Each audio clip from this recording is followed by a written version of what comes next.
I always give away too much. It's like I've got no sense of touch. I'm always pouring out my heart, no little by little here. Why are so many women giving up on their dreams and practically giving up on themselves once they reach a certain age? And why do women seem to be so concerned about what other people are going to think and what other people are going to say? And then especially once you reach a certain age, I feel like you should care less and less about what other people think and what other people say. And so I wanted to talk about it. Hey y'all, it's your girl Stay Hall, and welcome to another video, Living Life with Stay. If you're new to the channel, welcome, welcome, welcome. I am so glad that you decided to join us today. And since you're here, would you please just consider hitting that subscribe button and becoming a part of the Lifer Tribe? You are absolutely going to love it here. And of course, for my returning Lifer Tribe members, y'all already know the deal. I love you all so, so much. So today is just going to be a little bit of a get ready with me chit chat, because I've been thinking about those things for a while. So y'all all know I say it in just about every single video. I am a woman of a certain age. I'm 51, and in just about 2 months, I will be 52. Actually, my husband and I are 3 months apart, I guess. His birthday is 9/12/71 and mine is 12/9/71. So I thought that was kind of cute. We always like to tell people that it means it was in the numbers for us. It was in the cards. So we are actually going to be headed out tomorrow morning to Miami for a cruise to celebrate both my husband's birthday as well as my brother-in-law Fred. His birthday is going to occur during the vacation as well. He's not quite as old as us, but still, he getting up there.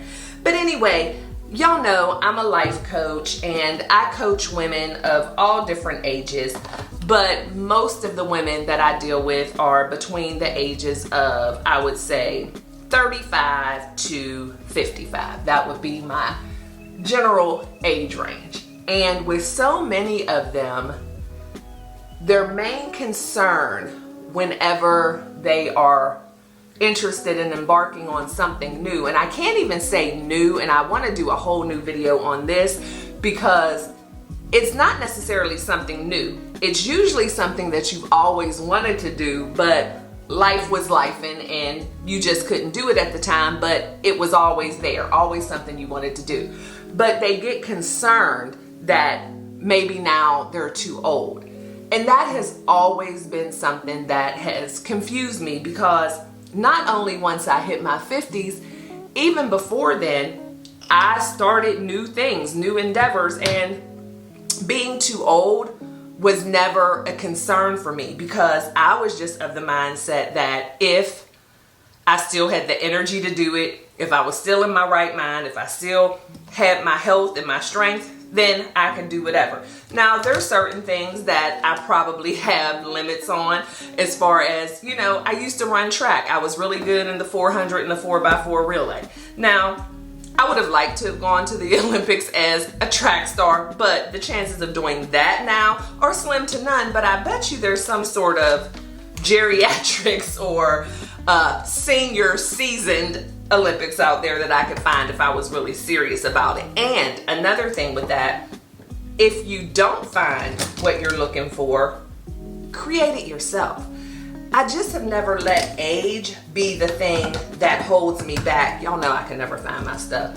That holds me back from doing the things that I've always wanted to do, because I believe that our journeys are exactly that. They are our journeys, which means we're going from one place to another, from one phase of life to another phase in life, and different things are going to happen along those journeys, and you can't always do all the things during one part of your journey. Meaning, if at 25 you decided that your passion in life was to be a world-renowned author and just write the books that everyone wants to read, but at 25, you end up getting married, maybe you have a child, whatever the case may be. Maybe you were in the military, you traveled a lot, lots of responsibility, and just didn't have the time to put into writing that first novel or whatever it is that you wanted to do. And so as life keeps lifing, you're raising a family, the kids are needing you for everything. That's your part of the journey. So that part of your journey is to be the mom. You know, your family is first, but you still want to write that novel. And so during your younger years, where everybody thinks everything needs to happen, you just didn't have the time. Well, now you're 55 and the kids are all grown and they're flourishing and thrusting and thriving and living their own lives, and you have your time back. You have control over your schedule. You can do whatever it is that you want to do. Why would you then think that you're too old to write that novel? Like, that is the part of the journey that you're in. What are you supposed to do now? It's not doing something new. It's actually kind of picking up where you left off, realizing your dreams and respecting the journey and respecting the process. I just don't understand why people don't understand. I don't understand why people don't understand that our life does happen in seasons. And each season is different, and each season is going to have a different requirement of us. And just because we might have gotten an idea during our season of motherhood or during our season of career woman, that doesn't mean that that idea has to flourish in that season. It just needs to remain there, and it's still being nurtured, right? Because most of us, whenever we have these desires, whenever we have these dreams, it's not something that's just like a fleeting thought that we think of it one day and then it never pops up again, right? It's something that is always in the back of our mind. So for instance, if it is that desire to be a bestseller author, be on the bestsellers list, to write this wonderful creative project that we want to share with the world, we're going to think of it every time our favorite author releases a new book. We're going to think of it every time we go into a Barnes and Nobles. We're going to think about it every time there is a movie that comes out about our favorite book. Whatever it is, we're going to think about that. And I just hate for anyone to, instead of realizing their dreams in different seasons of their life, see these things happening for other people, and instead of them realizing that it can happen for them as well, they have those thoughts of regret and the woulda, shoulda, couldas, and why not me? It's like, yeah, why not you? And usually the reason why not you is because of you. And the other thing that I hear so much is, what are other people gonna think if I'm 50 years old and just deciding to start my own business? Like, I've always wanted to be a clothing designer, or I've always wanted to act in plays and films, but what is it gonna look like being 50 years old and just starting to go to auditions and just getting acting lessons, or just starting to put my designs out there? What is it gonna look like? It's going to look like you are a woman who is chasing your dreams and who's fulfilling yourself and filling your cup, because that's something else that happens a lot as women. We are often the caretakers for our family. We are the managers of our family. We're raising our kids. We're doing all the things. And then depending on where you are in that sibling line, maybe you've been taking care of younger siblings for a long time and having a lot of people pulling on you, and your cup starts to deplete because no one is pouring into you. But the thing is, are you pouring into yourself? And so I just look at it as, once we get to be a certain age, I got something in my eye, life kind of starts to settle down for us in a lot of aspects where it's about us now and we can do the things. So why would you let something as simple as a date on a calendar, the date on your birth certificate, the ticking of the clock stop you from doing what you've always wanted to do, because people might say, why are you doing that? And your answer, to me, there's only two answers to that if it's coming from a negative space. Only two answers. Number one, none of your business, why I'm doing it. Or number two, because I want to. And did I do two for both number one and two? But anyway, because you don't owe anyone an explanation. And most of the time, people who question you about why you're doing something and why you're doing it when you do it are usually people who wish that they had the courage to do whatever it is the thing that they desire to do. I have a life coaching client who is 49 years old, I believe, and she has a passion for acting. And she's always wanted to act and always had a passion for the theater. And so now she has the time. So her youngest child is a senior in high school and will be going off to college soon. And she will be an empty nester. She doesn't work the long hours like she used to work.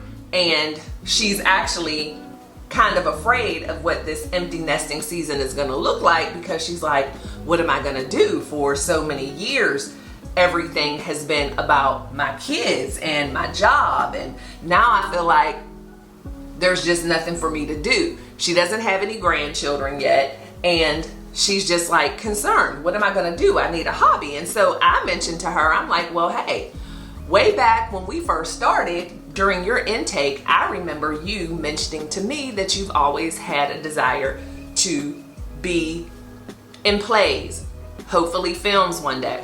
Why don't you do that? And she's like, well, how could I do that? I don't have any experience. I'm about to be 50 years old. And I'm like, well, of course you don't have any experience because you've never done it before, which we all have been there at some point with whatever we were doing, starting from being a little baby and learning how to walk. We had no experience. We had to learn. So no experience is never an excuse. And then she says to me, which, you know, I don't like to really chuckle at my life coaching clients or anybody when they're passionate about something and they're really serious about what they're saying, but I couldn't help it and I did apologize. But the thing that she said next to me was just kind of bizarre when she said, how am I going to start acting at 50 years old? That's too old to be acting. And I'm like, girl, do you hear the words that are coming out of your mouth? Do you not see the people in the plays that you go to and movies you go to? There are 50-year-olds acting. Everybody in the movie usually has a mama or a grandmama or an auntie or something. What do you mean? You can even be the leading lady, because guess what? Women 40, 50 and above, we still have lives. We still have stories to tell. So why are you limiting yourself? And she's like, you know what? I didn't even think about it that way. I'm like, really? So you think that the actors and actresses that are in the plays playing the 50, 60, 70, even 80-year-olds are 21-year-olds in makeup and costume?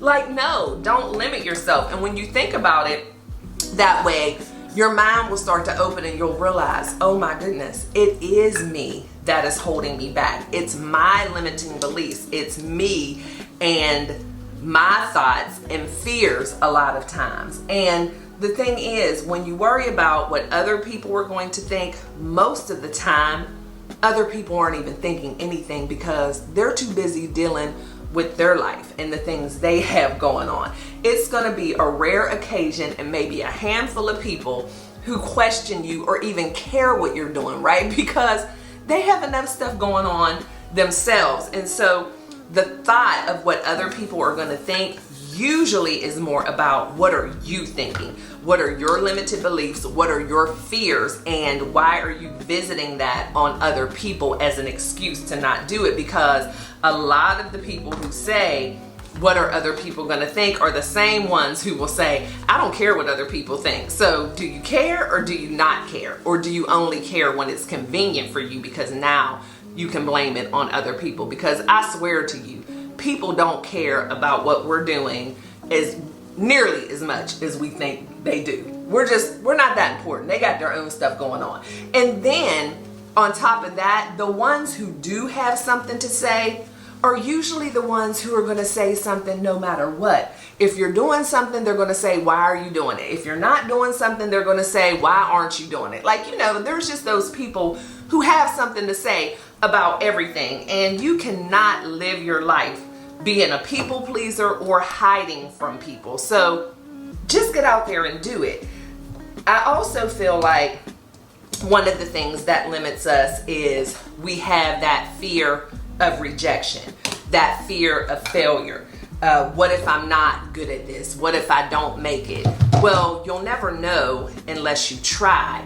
And what is failure? Because normally when we fail at something, it means it just didn't go the way we expected. And if we were paying attention and had our eyes opened on the journey, we probably learned something. So let's stay on this whole acting vein.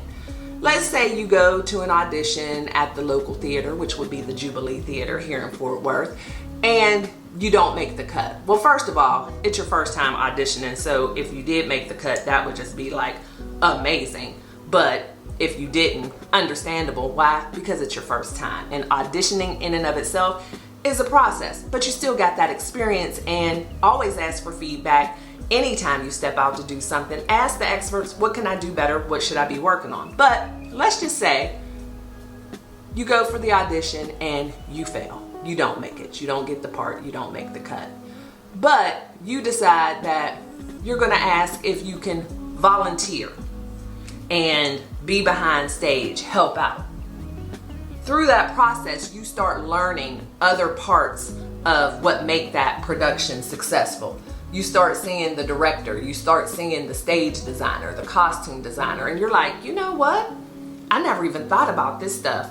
I'm passionate about theater, but it doesn't have to be acting. I just want to be a part of it. And so you can learn things and learn more about yourself by stepping out there and things that you would have never known about yourself or the industry or whatever, unless you tried. It's the same thing. If you want to write a book, maybe you start to write the book and it seems to be more of an undertaking than you thought, or maybe you just don't have the creative juices, but maybe you realize that you're more into editing or things like that. Like, there are so many things that are involved in any one industry, in any one type of skill or task. Like, it takes a lot to make something tick. And so during your discovery process, during your time of stepping out and just trying something new, you can learn so many different things about yourself. And it's really liberating and eye-opening to be able to do that. And you can do that at any age. And I just feel like it's such a blessing to get to the age of 45, 55, 65, 75, where you've had so many other accomplishments in life through family, through career or whatever. And now you have the opportunity to sit back and just enjoy the fruits of your labor, meaning enjoying your time. Because one thing we can never get back is time.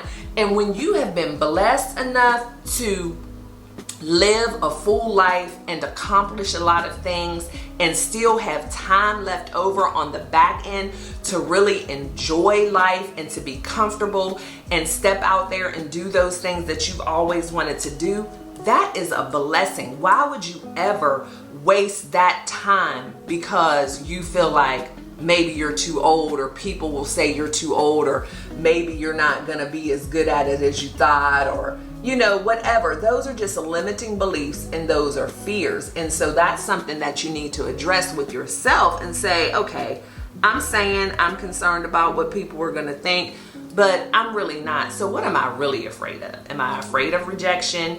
Am I afraid of failure? Or am I afraid of success? Because that's a whole other thing. Sometimes people are actually afraid of succeeding because they don't know what the next is after that. They feel like, okay, I do this and then it works out really well. Well, what if I end up getting so many clients that then I can't keep up? Or what if, I don't want to do this anymore, but now that I've stepped out there and I've done such a good job, people are putting too many demands on me and I really don't want to do it.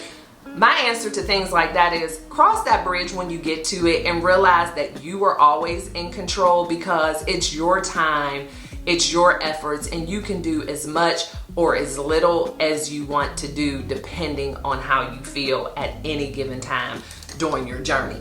And so being afraid of things like that is just a waste of time, because like I said in my anxiety video, the things that we waste time being afraid of and waste time worrying about usually never even happen. So why even waste that time? Just do it, because even though it's a blessing to have time, it's still not promised to us. And so just because you have today doesn't mean that you're going to have tomorrow. And I know when we say tomorrow's not promised, we're usually talking about death, which is true.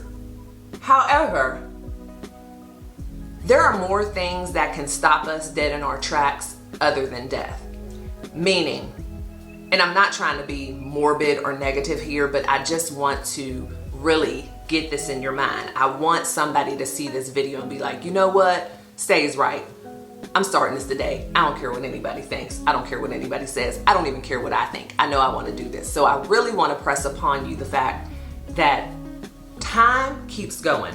Whether you decide to keep moving or not, time keeps going. And tomorrow is not promised. And that's not only death, because guess what? If you die, then it really doesn't matter. You're not going to die regretting that you didn't start something, right? But what if something happens and you're in a debilitating accident and now you can't do the thing, but you still are here and can wish that you would have done it when you can? What if you're struck with some kind of illness, a stroke, whatever, and you can't? What if a family member gets really, really sick and now you're having to be a caretaker again? You just never know. So that's why I say tomorrow isn't promised goes beyond death, because death really isn't the worst thing that could happen. Of course, we all want to live and flourish and have long, prosperous lives. But again, if it's death, you're not going to have any regrets. But if it's something that is life-altering, life-changing, that now is going to require you not to be able to do the thing that you've always wanted to do, then that's time that you wasted, and time that you're still here on this earth. But instead of having great memories and patting yourself on the back and being proud of the things that you've done, now you're sad and regretful. Oops, I hit the light. Sad, that was dramatic, regretful.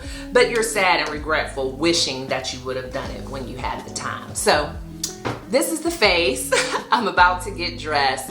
So I thank you guys for hanging out with me. And I hope that what I've said just touch someone in such a way where they're going to decide to do it today. And not necessarily that you can start your own company today and be making millions of dollars and whatever, but what you can do is research how to get that LLC, start figuring out what it is to go ahead and get your DBA if that's something that needed. If you want to be an actress, you can start researching and looking up what your local theater has going on and when are the next auditions. Just those things, just the planning process and the research gets the wheels turning and starts to motivate you and get you excited. And it's a part of the journey. Like, nothing happens overnight. You need to do your due diligence. You need to do your research. But if you've done nothing to this point, just doing those things is like major. And trust me, it will get you so pumped up, get you so excited that you will not be thinking about your age at all. The only thing that I would say age plays a part in starting something new is the fact that you do have wisdom, you do have knowledge, you do have life experiences. So you probably aren't going to make the same mistakes that you would have made if you would have started at 25 years old. You know what I mean? So a lot of times those dreams we had back then, we weren't even ready for them back then. So don't even think about being too old. Maybe you were too young. So yeah, as you can see, I'm very passionate about this subject because at 51, I am going to do whatever I want to do. If I decide I want to be an opera singer, then I'm going to be an opera singer. If I decide I want to be a race car driver, then boom, you better hand me the keys, because life should not have those types of boundaries. We are blessed to be on this earth at the age that we are for a reason, and I can't believe that that reason is just to be sitting around regretting what we didn't do when we were younger. So thanks so much for sitting here. Maybe I'll pop back on and show y'all an outfit of the day, since y'all were so kind to see me do my face. And it's just a luncheon, so you know, very light. But yeah, I'll pop back on and show you the final outfit, and I will see y'all in the next one. All right, y'all, so this is the final look and how everything turned out. I think it's pretty cute, including the puppy. So I have on my LV hoops, my JBW watch, and then this cute little bracelet I got from Amazon, and this ring I actually got from QVC probably 20 years ago, and vest from Target, little tank top from Amazon, and my wide leg high-waisted shorts from Target, and then my cute little Steve Madden clear heels that the hubby bought me for Christmas. And then just carrying my little clutch from DSW, again something that I've probably had for 5 years or more and never have carried it. So that's the outfit of the day. Turned out pretty cute for an afternoon business luncheon. So that's it. See y'all. One. So you know the drill. I love you guys to bits and pieces. Always love one another and always be kind, but never stop living your life. LYFE. Love yourself first explicitly. I always give away too much. It's like I've got no sense of touch. I'm always pouring out my heart, no little by little here.